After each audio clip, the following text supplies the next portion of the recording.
typical incentive model for, the modern last mile delivery companies actually work. Right. So how, just give us a basic sense of how to think it. Think of. So maybe we'll explain at a basic level of like how typically incentive works and some examples of different forms of incentives, right? Sure. At the end of the day, it's like I want you to do certain work in this constraint. Now, if you do this, then I'm going to pay you additional amount of rupees over and above what you have been usually paid. So that's the typical constraint. Now, I use specific terms like constraint, right? I want you to do X. Now, X can be you go and deliver this to somebody, or you finish this task in X number of times. So basically, I want you to finish X. Let's assume X is any kind of work of just specific to that particular person. Now, it's not enough that you should be doing that X, but you should be doing in X with a specific constraints. What could those constraints be? I want you to finish this X within X, Y minutes. Now, it could be 5 minutes, it could be 15 minutes. So time is one constraint. Second, I want you to finish X with, let's say, 4.9 out of 5 rating from customers. The customer should feel happy about it. That's one constraint. The third constraint could be I wanted to finish X with absolutely no complaint from the customer.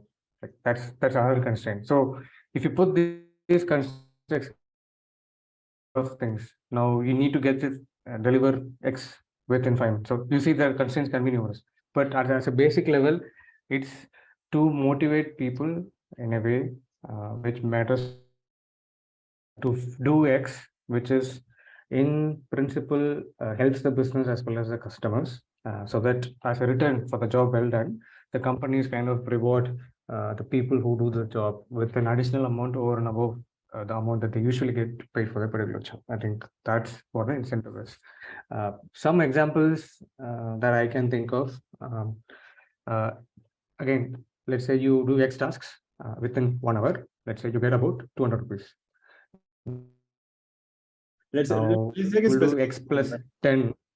We'll take, okay, let's say we do let's say grocery 20 for the sake of, let's let's say say grocery, right? So, right? yeah.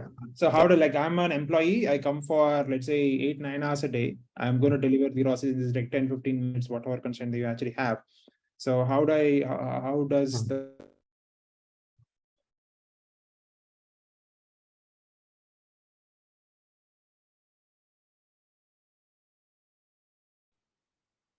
Yeah. So basically, let's do that. No? So let's assume the person is working for 9 hours, right? For a grocery delivery, let's assume that you could deliver 3 deliveries in an hour, right? Now, for in 9 hours, let's assume 1 hour is for break, so that leaves us with 8 hours. So you can do 8 into 3, 24 deliveries. right? Now let's assume that from data we found that 20% of the top 20% of the deliveries are actually doing 35 deliveries, right?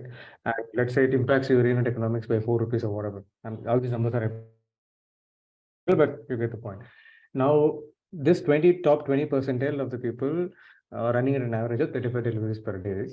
And let's say between 40 to 80 percentile, you have an average of about, let's say 20 or 15 to 18. And then you have the bottom 20 percentile who is, let's say, doing it 10 to 15 percentile. So that the average comes to about 25. Now, because the majority of the bunch, which is between 14 80 percentile, is doing, let's say, 18 or 16, you want them to be able to push to beyond 25, because we have empirical evidence that there are people who can actually deliver 35 deliveries, and there are certain behaviors that these people are doing which makes them do 35 deliveries. So as a business, I want to move from this bucket, which is 40 to 80 to 80 to 20. Now, there are a lot of ways to do it, but one of the ways to, okay, now doing 16 deliveries in 8 hours, right?